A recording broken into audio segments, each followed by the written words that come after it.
Hi, I'm Andre Meadows, and this is Crash Course Games. So we ended the last episode with more connected consoles, and we'll see improved specs and deeper integration on these platforms throughout the next decade. But today, we want to take a look at the larger cultural shifts that were happening in gaming. As we've seen, gaming constantly evolves with new technologies, just like Pokemon. And over the last decade, there have been an explosion of technologies that have allowed games to infiltrate all areas of our lives. We now have games on our phones, in our schools, basically anywhere where we have an internet connection. Many of us walk around with a library of games at our literal fingertips. These games have challenged the industry that spawned them. Players are no longer tied to the table or to the TV to play games. Today we're going to talk about social and mobile gaming and how they have led to a shift towards casual gaming. So pull up your phone or your tablet, log in your favorite social network, and let's explore what gaming has done to link us all together.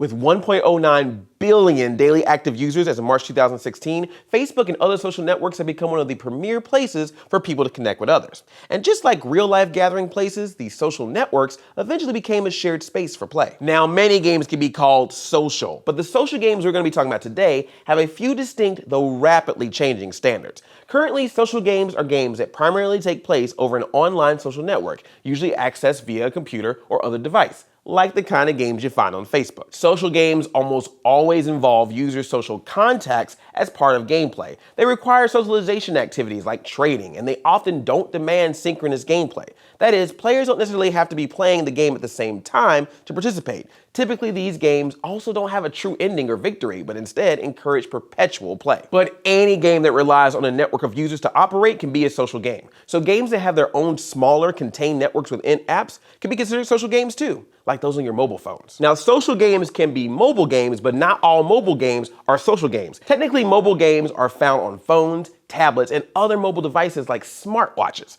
Usually they are more intricate than social games, but more limited in scope than larger PC or console games. They sometimes use infrared, Wi-Fi, or Bluetooth to connect players. And mobile games generally rely on touchscreen technology for all major interactions, as opposed to controllers used for console games. According to the Entertainment Software Association, as of 2014, roughly 30% of mobile games are social games. Combined, mobile and social games are a form of casual gaming, which refers to the actual duration of gameplay. Unlike console games that typically require up to 50+ hours to complete and sustain multi-hour sessions, casual games only require a few minutes of sustained play to finish a mission, collect an item, or tidy up the game space. Sure, players can play casual games for a much longer total time as they often lack definitive endings, particularly in social games. But often these games are even designed to force smaller bouts of play with timed events, like in Candy Crush, when you only get a limited number of times to play before you have to come back and play again. Or in Smurf Village, you build a house, but you gotta wait for an hour before it's done. Timed events force players to wait to play and come back to play. However, they alternatively encourage the player to continue playing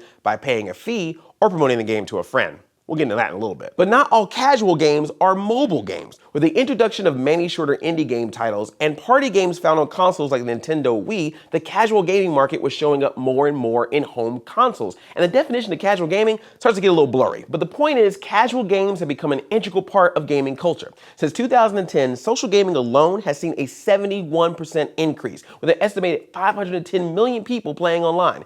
81 million of those people log in and play at least once a day, and 49 million of them play multiple times throughout the day. And casual games have become one of the fastest growing game genres. As of 2016, mobile and social games held nearly half of the video game market. So how did social games become so popular? Well, Facebook launched in 2004 with no games whatsoever, and it wasn't until 2009 that they began to pop up on the site and notifications popped up in your inbox. Early games like Happy Farm, Farm Town, and Barn Buddy were heralds for what was to come.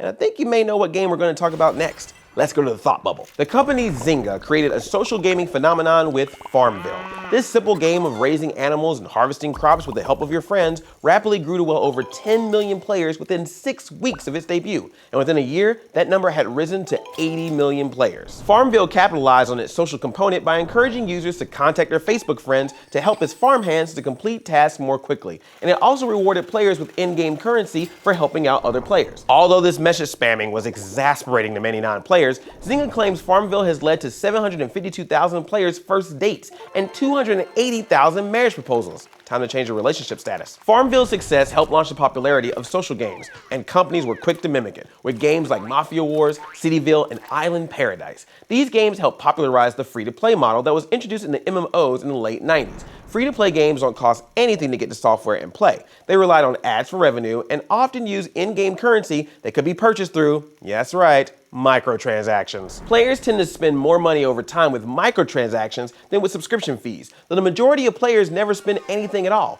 The vast majority of revenue for social games comes from die-hard players, sometimes referred to, hopefully affectionately, as whales. But the rest of the players do have value as their numbers are used to set ad rates for in-game advertising. Thanks, Thought Bubble. So games like Farmville were, of course, profitable, but they also provided a social component unlike many other games at the time.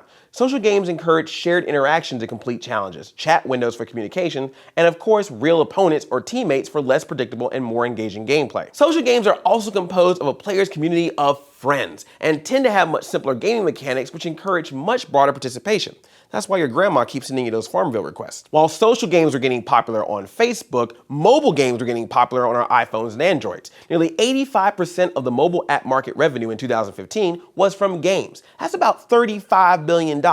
And these mobile games carried many social gaming principles with them. For example, in 2009, a feathered flock of angered avians descended from their perches onto the world of gaming. One of the most popular games in the mobile genre, Rovio's Angry Birds, became another modern gaming phenomenon. Angry Birds was an instant hit. As of 2015, there were over 3 billion downloads of some version or special edition of Angry Birds across all known platforms. With multiple tie-ins to toys, board games, Star Wars, Transformers, a feature film, and multiple theme parks, Angry Birds has become a mainstay in popular culture. And this was no accident. Rovio claims that through many previously failed mobile games, it had learned that people needed to be able to play the game right away and in short bursts. Players wanted a game that they could easily pick up and put down. Basically what now defines a casual game. Angry Birds also offered the free-to-play model we talked about with social games, and allowed players the opportunity to unlock extra features for a price. Again, with the microtransactions. And interestingly, in 2012, Rovio released Angry Birds on Facebook, integrating more social components within the game, such as in-game purchases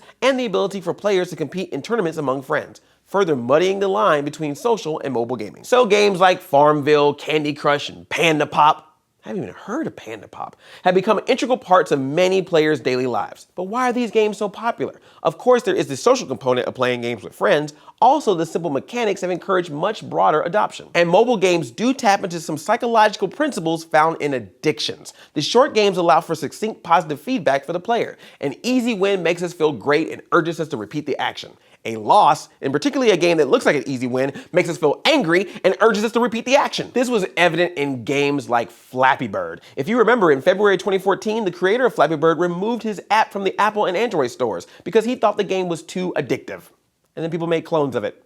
And I'm still addicted. According to Mark Griffiths, the director of the International Gaming Research Unit at Nottingham Trent University, mobile games are in many ways like slot machines. If they become predictable, they become boring. But if they are random, but still possible to win, they encourage persistence of play.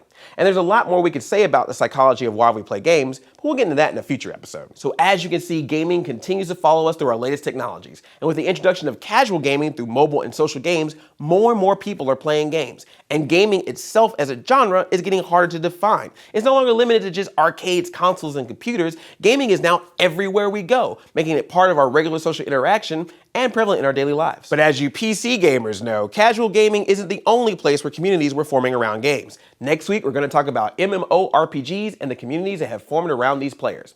And with that, I'll let you get back to your game of Candy Crush or Monster Legends or Crossy Road. Thanks for watching. See you next time. Ooh, 500 gems for $4.99? Purchase. Don't judge me.